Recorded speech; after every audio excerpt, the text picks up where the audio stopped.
Good morning, world. I'm Steve Rao, the host of Pod and Roku TV's World Edition.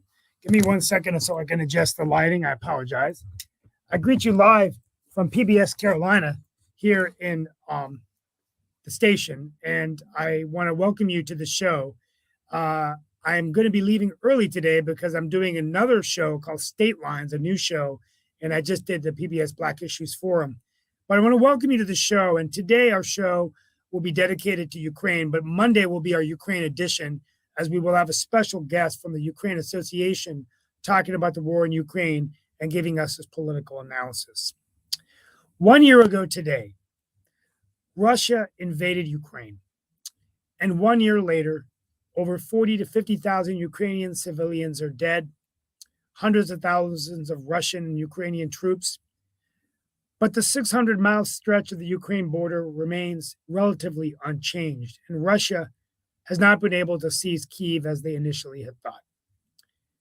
I can tell you on a personal note, watching the 60 Minutes show about Bucha, seeing dead carcasses on the side of this roads, absolute tragedy occurring, children losing their parents, families being separated, brought tears to my eyes and really made me feel so sad for the people of Ukraine.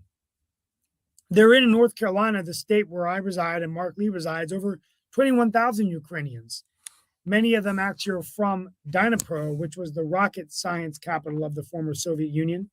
And one of them, Misha Sevitz, who I interviewed for an article, was at UNC studying neural networks and artificial intelligence. When we interviewed him, he said that he could hear bombs going off when he was talking to his parents. So we pray for his family and hope all of these Ukrainians in the US as well, or anywhere around the world, have family there. I could go on and on, but today and starting on Monday, I'm going to be here for a few minutes. I'm going to hand the show over to Mark Lee. But the bottom line is that clearly Russia has not won the war. They did not take over Kyiv. The military continues to get continued aid from the Biden administration to the tune today of another $2 billion. When it's all said and done, it's about $103 billion of aid. Europe has been united more than ever to assist the United States and Ukraine. And so we are united in our fight for freedom and democracy. At the end of the day, I will tell this to the people watching this show. Ukrainians have been resilient in their standing for democracy and freedom. But what's at play here, this morning I was asked in the news about whether the billions of dollars of aid that we are spending in Ukraine could be put to other uses in America. Yes, that is the case. But I don't think that abandoning aid to Ukraine or taking our eyes off the ball would do us any good. Clearly, what's happening here is a violation of the international rules-based system we've had in place since World War II, that a stronger, larger country could not invade a smaller, sovereign country, a free country, a democratic country. And if Ukraine loses or Russia was successful, then what would prevent China from invading Taiwan? What would prevent other dictatorships to invade other weaker countries? The entire system would be in havoc.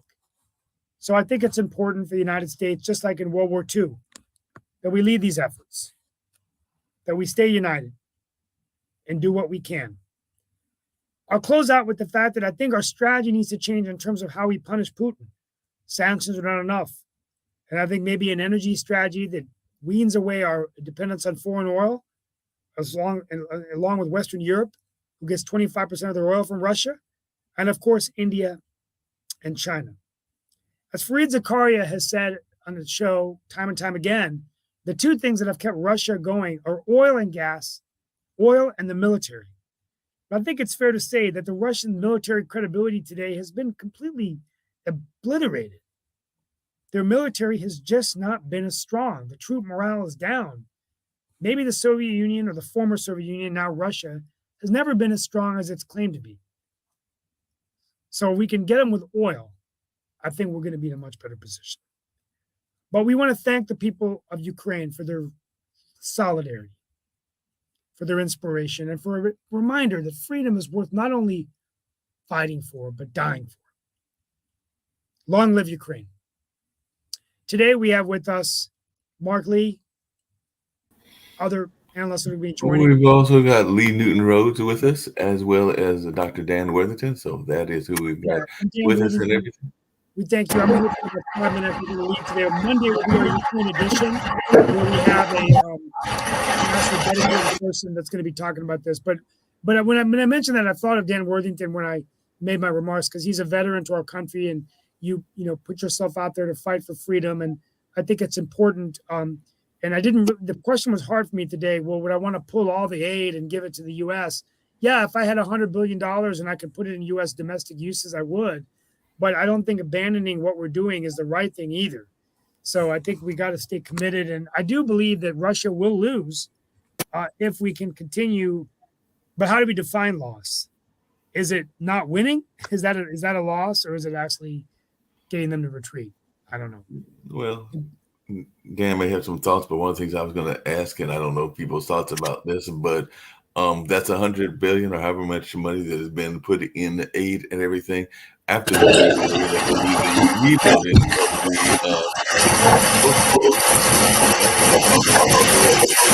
more. Not sure about and all in that way, so it'd be interesting to see what happens in that space. So I don't know if Lee's got some thoughts. I know that he's talked about the amount of aid that we have given, and it's definitely much needed aid for that country to defeat the tyranny of what Russia is doing. So I'm not arguing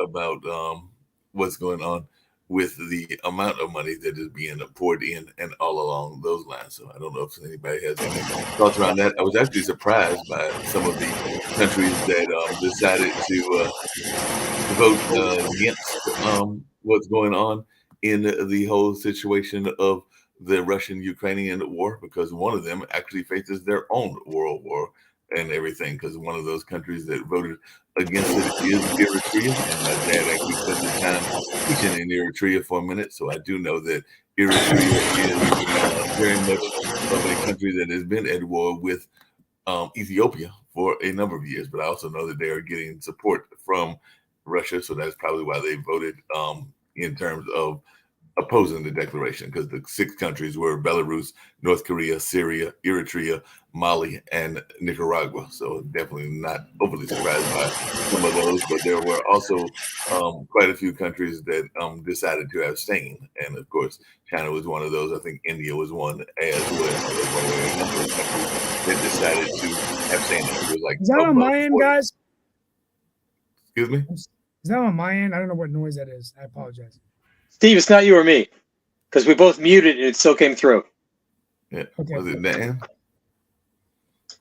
Well, I don't know whether it's... Well, guys, I'm going to leave early. I'm going to let you guys talk about Ukraine, talk about the train derailment, what's going on there, winter storm coming in. I'm going to get ready for my next show, but I will be back on Monday for our Ukraine edition. So we're moving that to Monday. I want to thank you all for being with us. I'll end with this. Whatever you can do, go to UNICEF, go to Red Cross, try to donate some money to Ukraine, pray for Ukraine. Today, let's remember what they're doing over there. Let's pray for their families and pray for any Ukrainians. And Sasha Starr is not here today. Hopefully he'll be here on Monday for our Ukrainian show edition of World Edition. So thank you all so much. Be safe wherever you're. I'll try to chime back in, but I got to go get ready for a live show here in 40 minutes. Sounds good. Thank you, guys. Yep. Lee, what is your thoughts? Because I mean, one of the things people have been talking about have been these sanctions and all along those lines. So what is your thoughts? Is it something that we need to be considering is sanctions or something like that? I know that there were some additional sanctions and we need even more sanctions.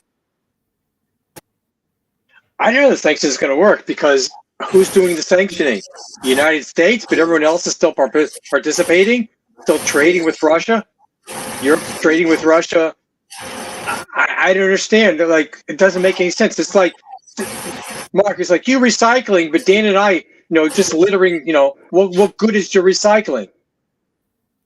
Right. I mean, yeah, if everybody else is not doing it, what is the purpose behind it and all along those lines? So, yeah, that's one of the questions that folks are going to be asking is how effective is it and how can it be made more effective in that sense?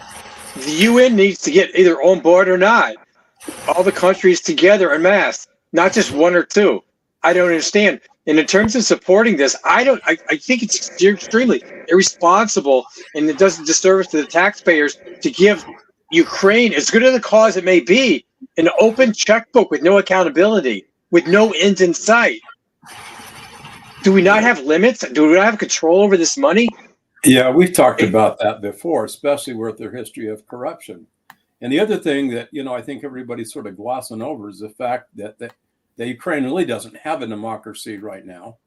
They're living under basically martial law. And, so in the United States, when we fought for liberty and freedom and defended the country and defended other countries against aggressors, we didn't suspend the rights of habeas corpus and other constitutional rights in this country. We didn't restrict the freedom of the press or do anything else like Zelensky has, right? So it's not really the same thing. In all fairness, Dan, we did during the so-called pandemic. We restricted a lot of normal rights that we had. Oh yeah, but nobody really agreed to that, right? And it was never officially done. It was unofficially done, and it was in cooperation with the media and social media and the FBI and them conspiring to sanction. And it wasn't forced. Yeah, it wasn't forced. No, you're right. But it was an unconstitutional actions by government officials in concert with corporate people that affected our rights. And the biggest problem was it was a single political party or point of view that was being censored, that of conservative voices and patriot Americans, rather than these bunch of sissy liberal purse snatching, luggage snatching weirdos that happen to be on the other side. Right? That is a strange story. Yeah, I know, and it's just gotten crazy stupid, right? All right, so am I sorry for Ukraine? Yes. Should we be there supporting them? Probably. But should it have limits? Yes. Putin is trying to has dreams of reuniting the Soviet Union. We know what his plans are. We can't let that happen. And then on the other hand, the financial accountability and that kind of thing is really, really troublesome, right? Just for clarity, you said that we should be there. They're not a NATO country. Does the United States have an obligation to every country in the world to be we don't have an legal obligation to be there, Lee, because they are not NATO. But as has been pointed out many times, it would be more expensive for us not to help them than it would be to help them long run. I mean, if the Russians were able to take over Ukraine and defeat them, it would be perilous for the world because of the resources, natural resources. But is there no limit? I mean, Vietnam, we were in there a long time. We walked away, not saving face. Well, Lee, we were there a long time. We walked away in embarrassment. Lee, but we haven't. I'm sorry, we have another standpoint. I was going to bring in Sasha. We've lost no troops. They're defending their country. I mean, we do have some Americans over there fighting, certainly, but they're there in a private capacity, right? And so it's like either we do or we don't. And I think it's better that we help them. Like Sasha has said. There is a balance, though. I'm not as crazy as Sasha about this. There has to, because I'm not a nationalist, and Sasha is, and it's okay. He's got his view, I've got mine, and so there has to be a balance to this. There also needs to be responsibility and accountability, and I don't think that's there. That's principally my problem. Plus the fact that to suspended all rights to the people, free press, other things, there really is troublesome. I think that's really difficult because they don't really have a true democracy right now. They have a dictatorship. Dan, may I add something to that? What worries you worries not only you, but it worries a lot of people, including myself. And Sure. when I heard the first programs a few months ago that there might be some corruption in using American funds and so on, I started to dig into it. And you know who first discovered that? Ukrainian journalists. They themselves uncovered this certain improprieties and so on. And now when United States sends their delegation, both Republicans and Democrats, to go through over all books, procedures, everything how that helps arise, how it's administered, and so on. So far, they haven't found any improprieties. Oh, sure. They're not gonna find it. Why not? They can ask any questions. They can see any documents, procurements. Okay, here cash comes. There are so many, say $10 million came on what bank account. Now all the moves from that bank account to where they have access to absolutely all 100% of information. So to they you know, they're well, we don't know. There's some perfected kind of this art a of corruption. concealing funds. Doesn't make sense. Bidens are great at it. You know, Clintons were really good at it. Zelensky is really good at it. I mean, you know, everybody's good. I mean, you have these international bankers that are in cahoots with them. Everybody's there to, I mean, they make money hand over fist. Don't get me wrong. There are also some, you know, arms and other things that are being provided to the troops. But you don't think Zelensky has an offshore Swiss bank account getting fatter off this, then I think you're very naive. I'll tell you about Zelensky is that before the war, even before he became president, he was an incredibly wealthy man worth hundreds of millions of dollars. He used to have a couple of apartments in Miami Beach area in very posh presidential areas. He sold them all when he became president of Ukraine. To tell you the truth, And therefore, therefore, I'm thinking about the fact that to insist on the fact that Zelensky, among others, is a criminal and he's shoveling the money in his bank short account or so on. This is same talk. It reminds me what Republicans are talking about stolen election and so on. No proof, but just keep talking. Well, I mean, you know, he's no different than Biden. No proof right? is required. So, Sasha? anybody has proofs that Ukrainian embezzled I money? just want to make sure I understood what you said. Talking. Well, they embezzled money. Well, there is a corruption. Oh, blah, blah, blah, blah, blah. It's a typical Republican Fox News talk. Well, and it's a typical Ukrainian, you know, patriot that you are, that would be taking the position you are, and anything, and really demonizing anything that stands in your way of your view. And so, you know, your perspective is colored by your desire to support Ukrainian at all costs. Zelensky is corrupt. We know that. Everybody knows it. Stop right here, Dan. You're much more responsible for your words than anybody here on a panel. You're really top-notch professional. You have certain designations. Please respond. What, how do you know? And you are saying in the open air that Zelensky is, what is he, a crook, a criminal? No, he's not a crook or criminal. He's just like the rest of the politicians in the world. The rest of politicians. Okay, explore it, please. Show me some proof. What do you mean? Show you some proof? I mean, just you are talking the money. Dan, it's not that you just woke up and you said, "Oh, wait a moment, Zelensky. Well, he's okay, Sasha. I don't somewhere on the Fox News." Sasha, so you're repeating here. You are Fox News an propaganda. international investment advisor. You know perfectly well how the World Monetary Fund and IMF work. You know how the bond market in Euroclear and all that works in Europe.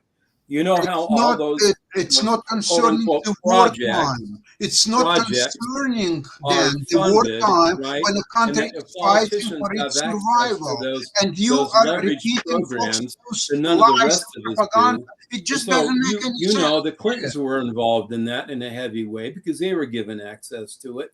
Zelensky and the rest of the politicians in the world are part of that happy family of corruption and No, using the World totally Banks and disagree. creating wealth No and proof that kind of thing. except Fox News propaganda and lies. It's Then not Fox why News are you in propaganda. your I've never heard position Fox News allow talk yourself about to repeat Fox News bond lies and or the bond propaganda? I'm surprised. business in You're really Europe surprising me. in London and in Europe. I've never heard them talk about how these quote unquote projects work. You know, in the debate between Clinton and Trump, Clinton did mention that she shut up real quick after she realized she slipped. Oh, we'll just write a project for that.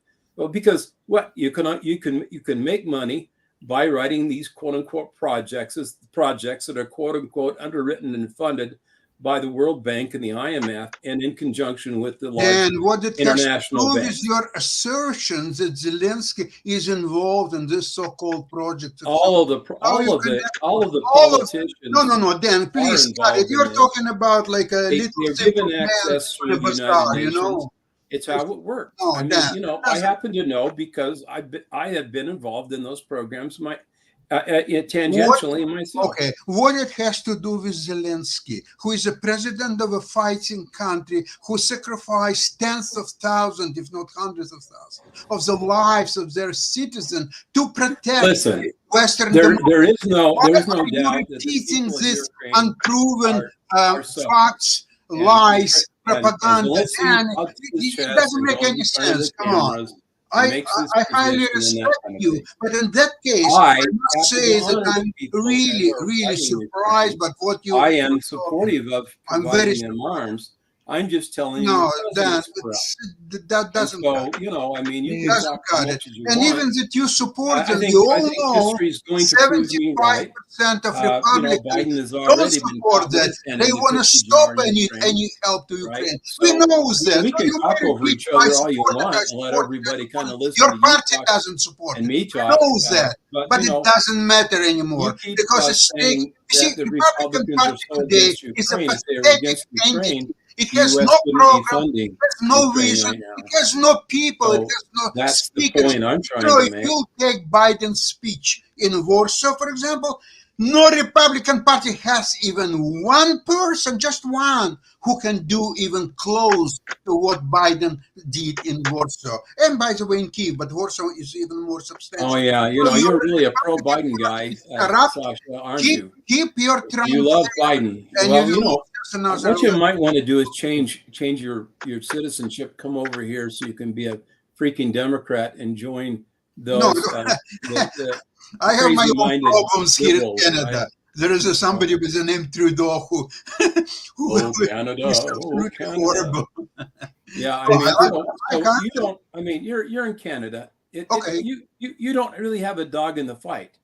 I mean, really. What honestly. do you mean? You know that today there are celebrations and demonstrations all over in Toronto about 1 year of the war. That's okay. People are really wholeheartedly, they're sending donations, they're sending governments money. They're helping. Yes, and I applaud that, Sasha. I'm not saying that the Ukrainians' cause is not just. It is.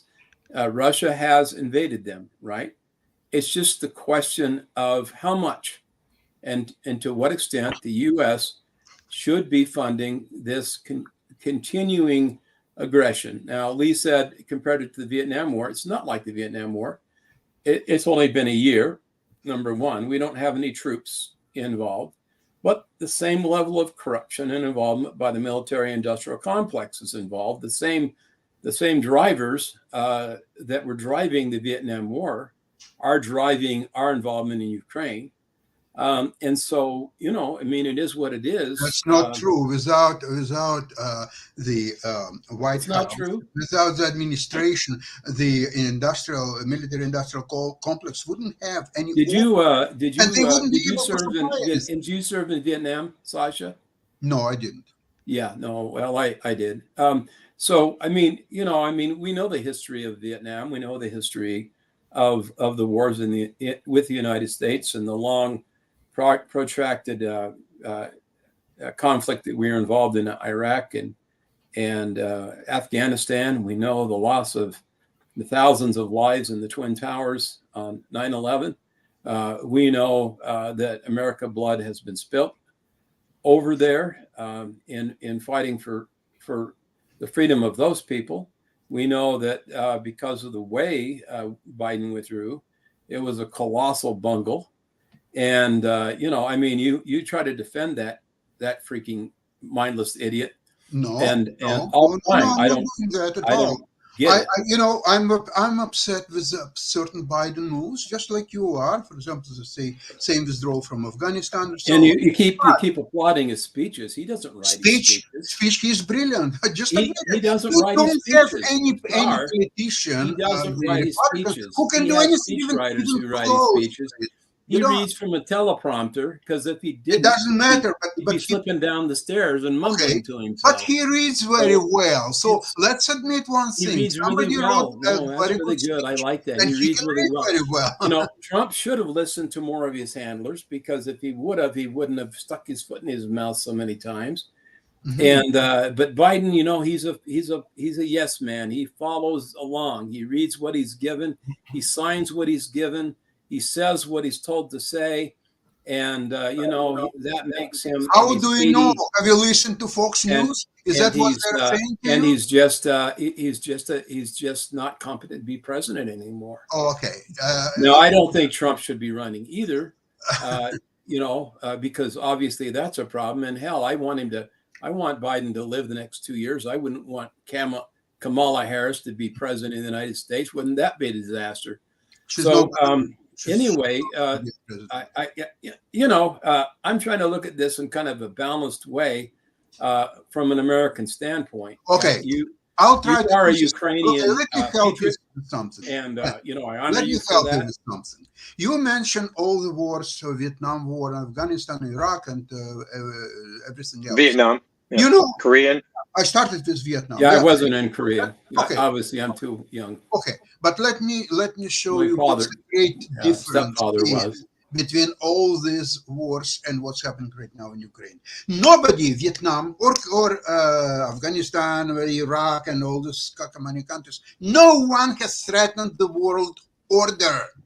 No one has threatened anyone. Yeah, they had some terrorists, some groups of terrorists or so on. But beside that, they didn't and they couldn't threaten the world order. Here we have Russia, who was threatening, the Russian Federation, Russian okay. But Russia has threatening for now 6 decades, the world, not just world order, the world's existence. There was always a threat of nuclear Armageddon. Okay, so now together with Ukraine, but Ukraine withstand first 6-7 days of war, because everybody believed here in the United States and Europe and all over the world that Russia will take Kyiv in 3-4 days and all Ukraine in a week or so, and that's the end of it. That's everyone expected. Or even US. Well, the United States knew it wouldn't happen. They'd been in there with the CIA. No. What United States did, they warned Ukraine about the upcoming invasion. Well, no, they actually provided them assistance in advance of the war. No, it was really next to nothing. It was. Listen, where we are now, a year late. We had the CIA involved. You know that Ukraine today gets more shipments of the weapons that it can even absorb. They're looking for places where to keep it because they're getting every day 9, 10. I know where they can put it. Military planes are coming to Warsaw, to Poland, close to Ukrainian border, and from them it's all being moved to Ukraine. And Ukraine is becoming by far the strongest army in Europe. Ukraine today, by the way, listen to yourself. Hey, Sasha, just really quickly.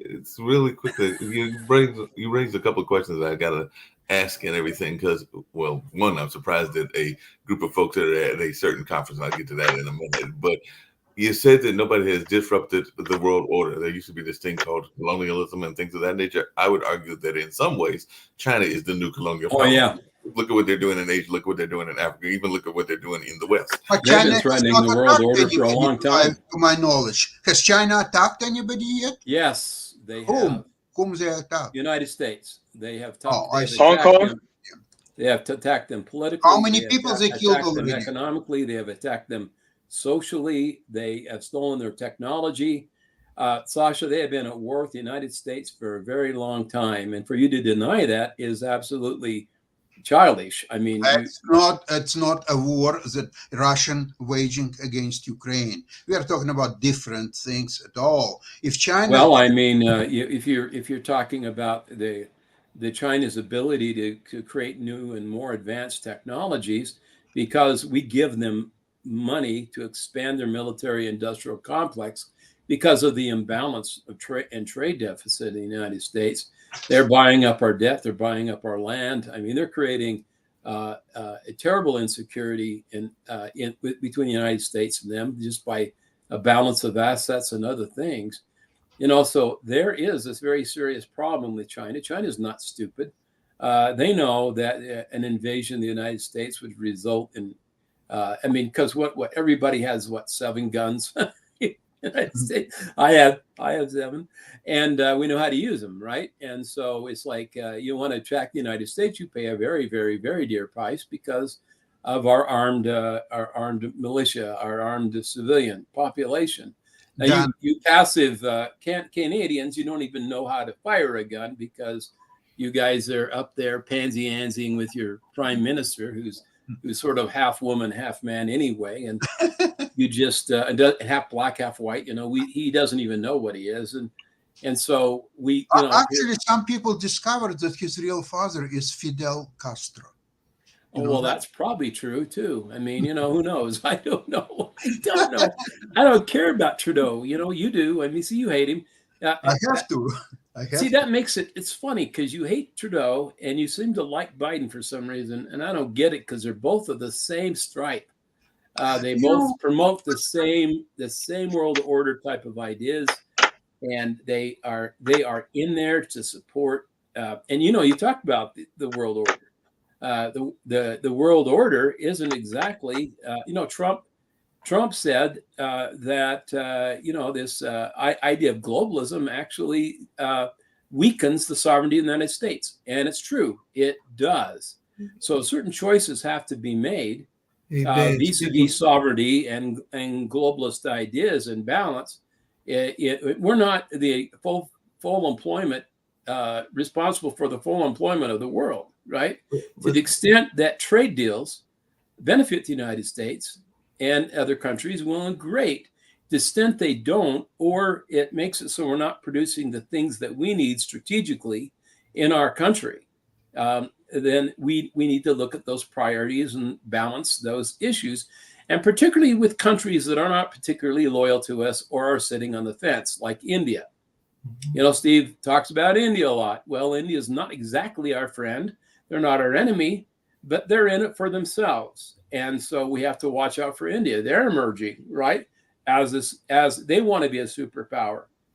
And so you have to look at it this way, Sasha. All these countries are really in for it for themselves, right? Okay. Russia is, Ukraine is. You talk about Ukraine becoming the strongest military in Europe. I don't know that that's in our best interest to have them be the strongest military in in Europe, because we don't know if we can particularly trust them. Now that they need us, yes. What makes you say such things? Just explain to me. God. Well, you're Ukrainian. Because you're listening to Fox News? Is that why? No. What else? They're another country. They care about one thing, Sasha, and that's themselves. So we're setting them up.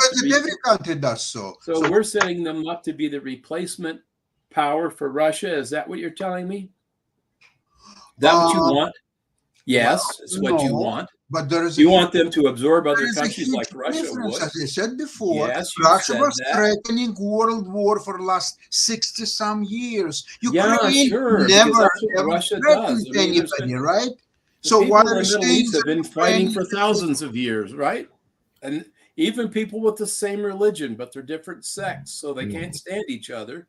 And so they fight over stupid things. And people You know how many millions of people died in the war between Iraq and Iran back in the a few decades It was a ago? religious war. It's about 20 million people died. 20 million. And Listen, how many between England and Ireland? That was probably a lot as well. listen, No, Dan, it wasn't really. I mean, it was I can localized. Right? send you a link to a fantastic debate in England just recently about is our world better with religion or without? And you know, if you'll take most of the wars throughout the history, they were all religious wars. And the world is not much better off with They religion. used, There are you know, so many wars they are used being religion waged. as a pretext, Sasha. It wasn't a religious war. They used religion as a pretext. That's always the way it works. Sometimes. Politicians are the ones that create the wars, not clergy. And it's always Wait, done Dan, mainly I'm sorry. I want to back up on Sasha for a second. I think most of the wars were not religious; they were secular. It was communism. It was Stalin. There were a lot of it in China. These were Yeah. not religious wars that were killing all these people. Well, you're talking about recent development. You're talking about 20th century, but I'm talking about Well, and you know, and remember, Sasha, years. Okay. China did participate in the North Korean War. China did Yes. participate in the Vietnam War. Yep. China has participated in wars in the past with great aggression at the cost of many thousands of American lives. And so to say that China hasn't been an aggressor, they're perfectly capable of it. No, They talking just- about Taiwan and Hong Hold Kong. on a second. just Hold on a pick second. and I got to choose back up their on what wars. Lee just said. Sasha, correct me if I'm wrong, but I know that it wasn't a religious war. But as I recall, didn't Stalin have this whole quote about religion being the opiate of the people? So in that sense, it was somewhat of a religious war, if I remember the quote correctly. But I do remember. Well, Stalin viewed religion that way. That's why he wanted to abolish religion in the Soviet Union. He wanted the state to become God instead of God to become God. Then it started even before Stalin came to power. It started with Lenin himself, who has said that we are atheistic state. We don't have any religion. Religion is nothing but just to like opium for the nation. And Stalin was wrong, as we know. Stalin continues the same line. No, listen, I'm not to defend here Stalin or Lenin. No, I wouldn't think so. He was an idiot. Defending. But listen, in many ways, Putin now came to the point where he is about to exceed, or maybe already exceeded, the the most horrible people in history, which are Hitler and Stalin. Well, except he hasn't killed 20 million of his own people yet. I'll tell you that, yes, I agree with that, but it's not just a question of math.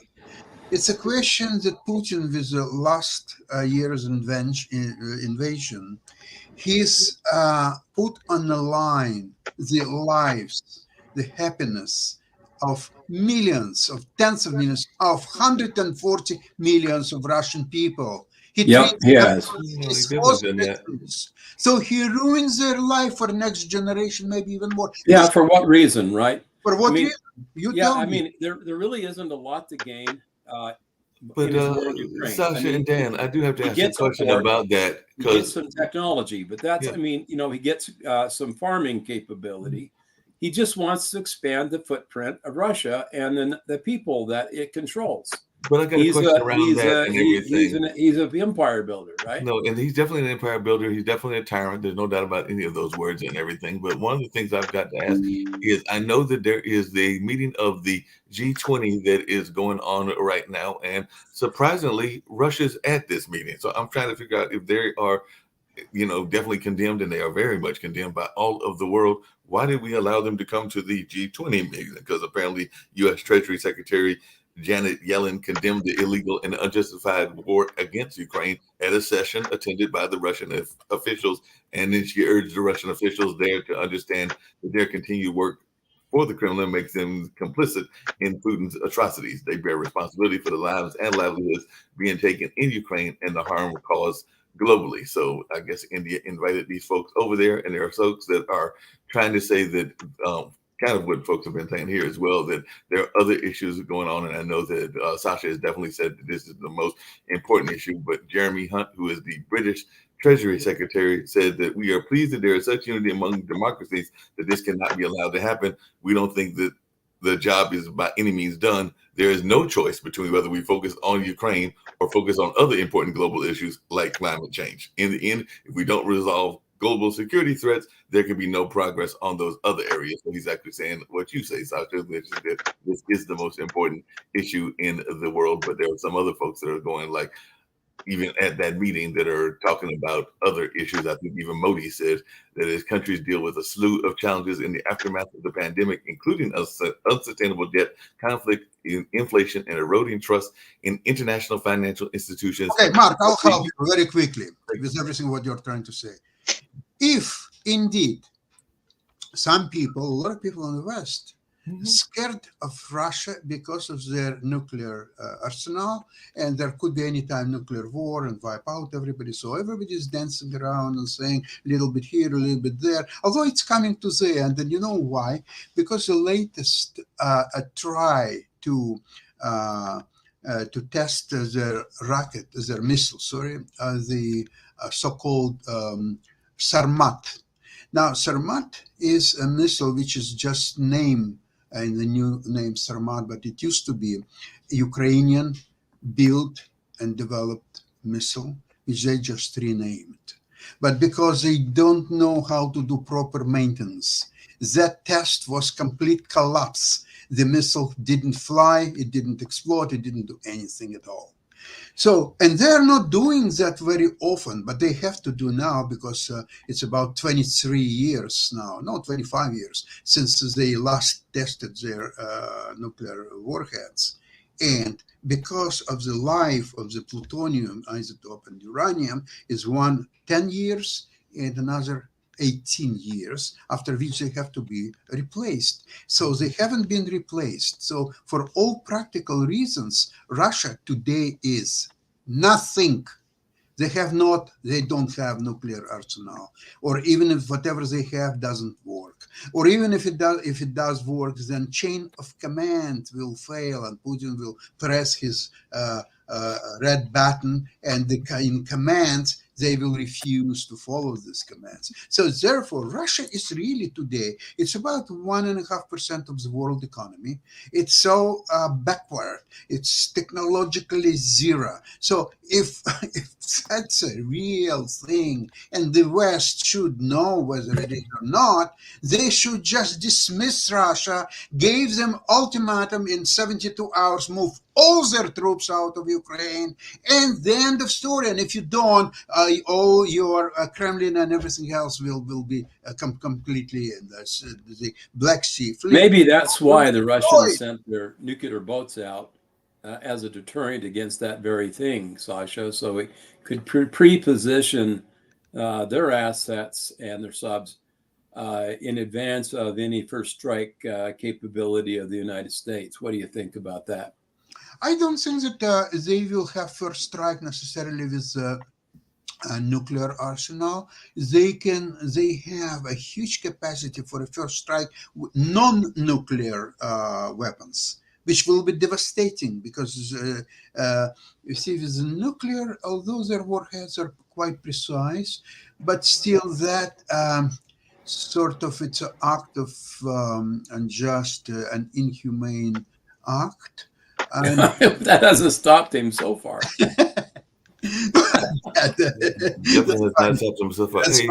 We are trying to get humane. Talking about Russia. Yeah, Putin and humane. It just they don't go that well. Hey, Sasha, what's your thoughts about Modi apparently using this G20 conference as a show of their economic force? Because he's saying that we should draw hope from the vibrant Indian economy, and apparently they're going to grow by a 6% annual pace this year. And he's also saying that we need to look at their digital payment technology as a model to be copied and all in that. That's because they're still trading with Russia. They're buying oil with 30% discount to the market price. Yeah, they're smart. They're holding China does the same thing, by the way. Oh yeah, they're holding the hostages. That's how Russia is funding this whole thing, is because through sales of oil. But then Russia is getting fraction of its normal revenue. 70%. Just next to nothing. No, it's not only a discount. It's also the pure size of trade. It's just the Oh, sure. Yeah. volume is Yeah. not there. It's just as simple as that. And also, don't forget, okay, oil, okay, you can deliver by sea or some other ways. Now, with the gas, it's much more complicated. They need the pipelines. And all their pipelines are to Europe, to Germany. So all these pipelines are not working anymore. So now what you going to do with your gas? You can just burn it. That's all. You cannot contain it. You have to burn. Okay? So Russia is now number one gas burner in the world. By far. Well, then, no, there's another country that has a lot of corruption going on in its space as well, and they're actually going to go to the polls on tomorrow, Saturday, to decide who is going to be their leader. So that is the country of Nigeria. And they've said that on Saturday, up to 94 million voters, and that's Africa's most populous country and biggest economy, will cast their ballot to elect lawmakers and the president. It's the sixth election since the end of their military rule back in 1999, and apparently it's going to have a lot of logistical errors and problems that they've got to deal with. And they are saying that that country's got all kinds of challenges, including growing insecurity, a struggling economy, massive debt, deep poverty, and a corrupt political class. Hey, wait a minute. That sounds like the stuff that Dan says about the U.S. Yeah. Wow. Mark, tell me, Imagine that. Is Nigeria threatening the world order? Is Nigeria attacking? No, they're just doing their telephone scams. Yeah. You know what? I know personally someone who back in 90s, I think it was 95 or 96, he actually went to Nigeria on that scam from Poland. And then a few days later, he begged to send him $10,000 so he could get away from there. And his friends sent the money and he came back. Mark, do you have any idea how the election is being run? Is it early voting, mail-in voting, absentee voting? Or is it just one day show up and that's it? I think it's just one day show up. I think it's just on that Saturday because it looks like they've got voting booths all over the place. And it'll be interesting to see whether they've got early voting or whether they had early voting and how they're doing that electronically and otherwise. So that would be very much interesting. You know, if we're saying that China is looking at a lot of different countries, I would think that whoever is in charge, that is one of the first people that they will be coming to meet with and everything. Kenya is also a power in Africa as well. So definitely, while they have their issues, to Sasha's point, I do think that they will be maybe not disrupting, but a lot of the powers that be will be coming there because there are a lot of resources there in Africa as well. As a matter of fact, on Barbara's show yesterday, she had a woman that was with the Albertine Oil and Gas Company, which is in Uganda. So there's a major Ugandan oil company that she had on her show that it was actually in Kenya and will be traveling around and trying to have different meetings with different other folks because it is a woman-run oil company that is there in Uganda that was on Barbara's show that is on the network on yesterday afternoon. Thank you. No problem. Sasha, Yeah. you brought up Zelensky's wealth before he was president, his condos, and what's the relevancy of that? Whether in terms of whether someone's corrupt or not? Well, normally you would associate somebody who just became a president and who has a certain thirst for material material goods and would try to amass as much as possible because you're not president for life. You're president, say, 4 or 5 years, and after that you may lose election and so on. So you're trying to create Think as much as you can before as you're much as you can. That's logical. It's very common in Washington. Okay. Oh, yeah. Okay, That's what, but that's when you are in Ukraine and you are a very wealthy person, you have anything what you want. You don't need that desire. You don't need to try to accumulate so much really? wealth because you already have one. Wait a I second, didn't Dan. I'm going suppose you somewhere. got wealthy to begin with. Let's see. Dan, I'm going somewhere with this. Okay. Sasha, do you give that same benefit to Trump? Trump? What are He you came in very wealthy as a president. because of Trump, you say? No, you're saying Zelensky didn't need to be corrupt while in office because he came in with all this wealth. I'm asking, do you give that same benefit to Trump coming in with all this wealth? Trump was not wealthy when he came to the office. He was not wealthy. All his wealth is based on Russian oligarchs' money. Well, except this He hasn't made even a penny Sasha. himself. All his businesses went bankrupt. He was a loser, and he still is a loser, and he will be always a loser. He's the only That's just former the man. president That's who what hasn't he is. got on the hasn't got on the dole with the international corporations and is making hundreds of millions of dollars through speech and other things. So, Sasha, there's just no evidence for your lame-brained analysis of Trump Stick and to the his facts, Dan. Well, you don't need post-presidency. evidence if you read all materials written about Trump. And what I would assume, even remember, Let's look at President Obama with all his speeches, President wait a Clinton and second. all his How you speeches. compare They set up a foundation, took advantage of Euroclear Donald and the Trump, bond you compare market. it to little They took Obama? advantage of foreign money coming in as donations and that kind of thing. I don't even know what Obama is doing. I haven't really been watching it. Do you remember But when he's become suddenly a multi-millionaire. I mean, how did that happen? He didn't really have that much when he was president. No, but Trump, no, he's not. He's actually poorer now than when he was president. So explain that to me, if you would. Okay, let me try. You remember on our show, we had quite often a visitor with name David Johnson, who is a great learner of Trump, and he was pursuing Trump for last well over 40 years. And now, who's this? David K. Johnson? David K. Johnson. The Trump hater? Yeah. Oh, okay. He's very biased. So David was following Trump for 40-some years. I think he's a liar. And he had personal interviews. How do you really feel, Dan? No, he went through all available. You don't like me either.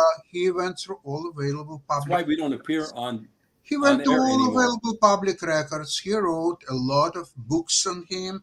I read one or two maybe, and it shows very clearly. Now, very interesting. Yeah, and he thinks the New York Times is fair and balanced. Again, this is the kind of guy that believes that. Let's see that David Johnson, that he's lying in his books and all what he wrote about. No, he's not lying. He's just he's not lying. Fine, because if he's lying, Trump would sue him a long time ago. No. He's just biased. We're talking about facts. That's not bias. It's a facts. It's rather it happened or it didn't happen. So what he shows very clearly, he bankrupted 6 casinos in Atlantic City. How casino, which is cash positive business, can go bankrupt? It's impossible at all. But how are the other ones doing, Sasha? How are the non-Trump casinos doing in Atlantic City? Pretty well. I mean, I never heard that somebody would go bankrupt. They may close 1 or 2, but because of the competition or so on. But no one went bankrupt. And in the 90s, the Atlantic City was a Klondike. I was going on my trips, sometimes daily trips, sometimes for 2-3 days. He's spending tens of thousands of dollars in the casinos every day. Just not what he's spending. It's a cash positive business. People are staying by the slot machines, by tables, and they're pouring money and more money and more money. You have to be complete damn idiot or a criminal to bankrupt casino, especially in the 90s in Atlantic City. So once that happened, tell us how you really feel. Okay, so this is a fact. Whether you want to dispute that, fine, not with me because it's a waste of time. So, okay, now he is spent all his money, all his father's money. He's penniless. Not only that, he's in minus $300 or $400 million in minus. So no U.S. bank would touch him. He has no business, he has no money, and he's in debts. So what's happened next? He's still got a nice airplane. He went bankrupt. That what is it? Trump airline, same as Trump. No. His private airplane he still has. He still has his apartments. Business that he was successful at. Everything he touches going all the way down. And bringing all people around him down. Look at how many people are in or were in jails because of Trump. Oh, his close advisors and lawyers. No, I think that's probably because Democrats conspired to prosecute them, right? So, I mean, you give a lot of credit. All of the prosecutors were Democrats who were promoting a political agenda, right? I mean, that's what was happening. Well, sure. And then look at somebody like General, what was it? Michael Flynn? Michael Flynn, yeah, and all the dirty tricks the FBI pulled on him. He was perfectly innocent, and so they tried to bring him down. And right, So the dirty Why- tricks around Why that, President Putin those didn't gimmicks defend around that whole Russiagate thing were all false. We all know that now.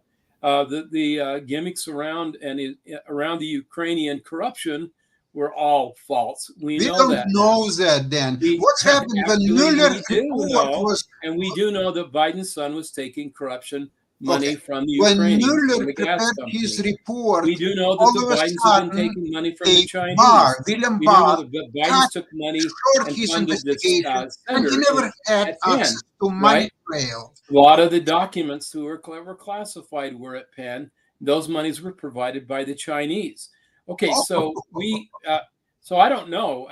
I guess what's worse, taking money from the Chinese, taking money from the Russians? I don't know. I don't know. But we know that the Bidens took money from the Ukrainians, the Chinese, and anyone else that would give them Has to money. be proven, though. Has to be proven. Oh, it's been proven. No, never. Oh Never. yeah. Hold on a second. We got to get to Sasha's Sasha's Ukraine show shortly. The Okay. only other thing I was going to bring up really quickly, and I definitely want to hear your thoughts on Okay. this, but we definitely got a minute or two to get to it, is Bye-bye. around the inflation. Bye, because Sasha. Have a good weekend. Secretary Janet Yellen said on Friday that U.S. inflation is coming down, but He that ran there away. is more work to do to bring it in line with the Federal Reserve. I know some folks are we're in the middle of a recession. Is this the same lady who said the inflation is only transitory? I believe that is the same You lady. can't really believe anything that Janet Yellen says. Yeah, that is definitely what she said, and everything she definitely said that. On the lighter notes, as we get ready to end this show, and this has been another fun show. You and Dan, you and Sasha were just having way much fun going back and forth. So that was Yeah, I know. enjoyable television and all of that. So But fun. there was some lighter notes. I did see that Colin Kaepernick was in the news for apparently directing traffic in the middle of a snowstorm. So I did see that. And apparently, nice. on a more serious note, Paris Why did he do Hilton that? And where is was it? talking about the fact that she was abused as a child and all along those lines. So I guess Who is this? Paris Hilton, the the Oh, Paris. entertainment. Yeah. Yeah, Paris was in the news as well. I really feel bad for her. So you really feel bad for her? Yeah, she's one of the richest women in the world, right? Oh yes, definitely with I all feel that. bad for her. You gotta feel bad for her. And TikTok is accusing EU of keeping it in the dark over its staff phone ban. And the other thing that I was gonna bring up, and I'm sure they'll bring it up on the media show tomorrow, is the fact that Facebook is gonna have a $12 charge for you to have certain things protected by them and everything. So they're gonna add a surcharge that was added recently. I'll just drop them. Yeah, that's what a lot People will of people. just drop it. Who's going to sign up like with Twitter? Who's going to pay for that? Yeah, I Nobody. think nobody's gonna pay these $12 charges or for the ones that No. Twitter or other people want. It's just insanity. But we're gonna That's get a on out of stupid here. idea. Yeah, it's a very stupid idea. They're going to kill the business model. Who knows what that business model is, if there is a business model. I just like it so I can see pictures of my kids and stuff. I mean, Yeah. that's the only reason I use it. That's how it Yeah. started. A lot of people. Right. Yeah. For a lot of folks, that's how it started. But we're going to get out of here. As Steve said, we do have two actually special guests. We have the one that'll be talking about Ukraine, and then there's also a woman that'll be coming on, I think, toward the end, that'll be talking about the history of some high achieving women in sports and all in that line. So that's what we got coming up on Monday. Are these So real we'll- women we'll- or people? Mark, are these going to be real women or men filling in for the women? Real women, because they're talking about like Janet Okay. Jordan and Jersey and some women from the basketball and other historical women throughout the course of history. But I'm sure we might get to that as well, whether that whole trans conversation, maybe that'll be part of the discussion as well. But let's get on out of here so I can get I think on. they ought to create a separate league. Yeah, and that's what a lot of folks have said. Even one of my guests one time. But right now we're going to get on out of here.